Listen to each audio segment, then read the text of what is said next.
Hello student. आपका chapter 5 चल रहा है और इस चैप्टर 5 में हमने आपको 6 लेक्चर दे चुके हैं, यानी कि 6 पार्ट हम करा चुके हैं। आज हम 7वें पार्ट की बात करेंगे। और लास्ट वीडियो में जो हमने सीखा था वो ग्राफ के बारे में सीखा था कि वेग का और विस्थापन समय का ग्राफ कैसा बनता है। और ग्राफ से हमने निकालना सीखा त्वरण किस तरह निकालते हैं और विस्थापन हम कैसे निकालते हैं। त्वरण निकालने के लिए प्रवणता ज्ञात करते हैं और विस्थापन निकालने के लिए हम क्षेत्रफल की वैल्यू ज्ञात करते हैं। आज हम बात करते हैं आपसे गति के समीकरण की।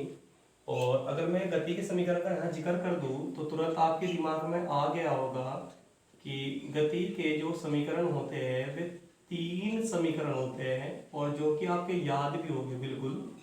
और वे गति के 3 समीकरण कौन कौन से होते हैं? आपका v बराबर u प्लस ए टी, इसे पहला समीकरण कहते हैं। दूसरा होता है s बराबर U T plus 1/2 A T square, इसे दूसरा समीकरण कहते हैं।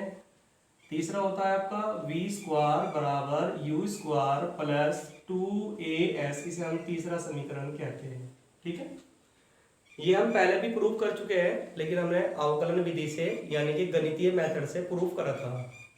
आज हमें जो गति के समीकरण प्रूव करने हैं वो ग्राफ के द्वारा प्रूव करके दिखाने। इसमें हम केवल ग्राफ की हेल्प लेंगे, कैलकुलेशन तो होगी लेकिन कोई मैथमेटिकली फॉर्मूला यूज नहीं करेंगे। ठीक है, तो आज हम सीखते हैं गति के समीकरण और कौन से मेथड के द्वारा? ग्राफीय विधि द्वारा। ये भी इंपॉर्टेंट है आपके, या तो ग्राफीय विधि से एग्जाम में आता है या फिर अवकलन विधि से यानी कि गणितीय विधि से आता है। ठीक है भाई, तो इसमें हम पहला समीकरण प्रूव करते हैं। सबसे पहले मैं आपको फर्स्ट इक्वेशन प्रूव करके बताता हूँ कि पहला इक्वेशन किस तरह प्रूव होगा।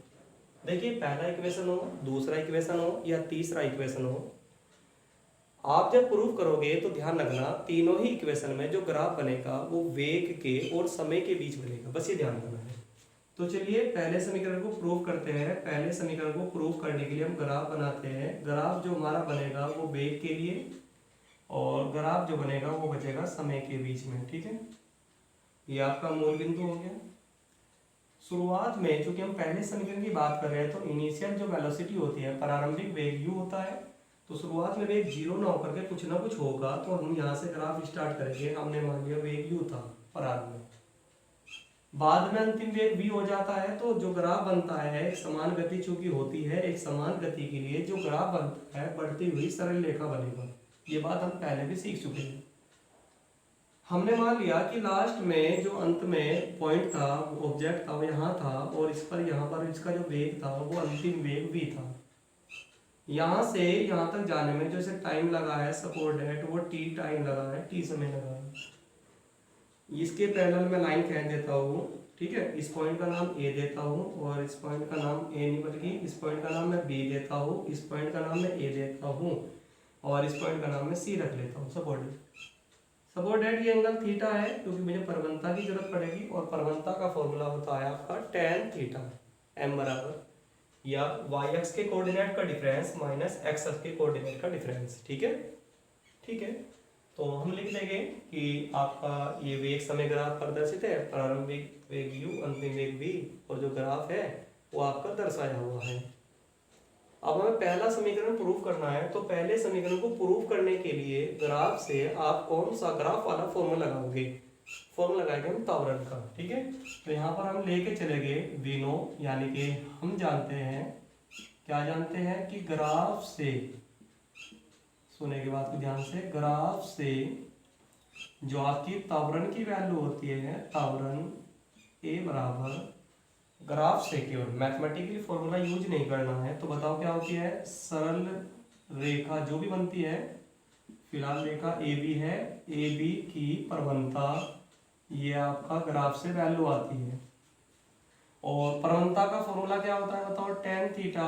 अब tan थीटा क्या होता है? लंब बटे आधार। इस त्रिभुज में अगर मैं आ जाऊँ तो लंब ये भुजा होगी यहाँ से लेके यहाँ तक और आधार जो होगी वो ये वाली भुजा होगी यहाँ से लेके यहाँ तक। टोटल ये देखो आप ध्यान से, यहाँ तक की जो वैल्यू है वो कितनी है? u।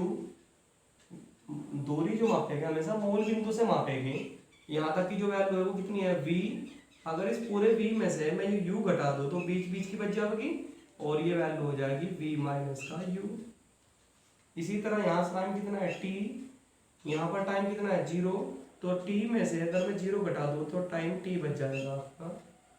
तो लब हो गया v माइनस यू, आधार हो गया आपका t, वैल्यू वहाँ पर रखाइए। तो ये होगा v माइनस का u और t माइनस का 0, ये t भी लिख सकता हूँ।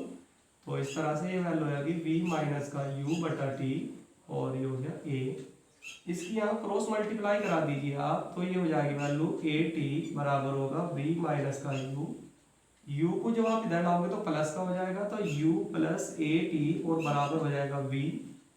इस साइड को इधर लिख लो, इस साइड को ऊपर लिख लो, कोई दिक्कत नहीं होती है। v बराबर वैल्यू हो जाती है u प्लस का ए टी। यही आपकी पहली समीकरण है, और ये समीकरण आपकी ग्राफीय विधि से प्रूफ हो चुकी है। पॉइंट क्लियर हो गया भाई? आज के लिए हम पहली समीकरण ही प्रूफ करते हैं।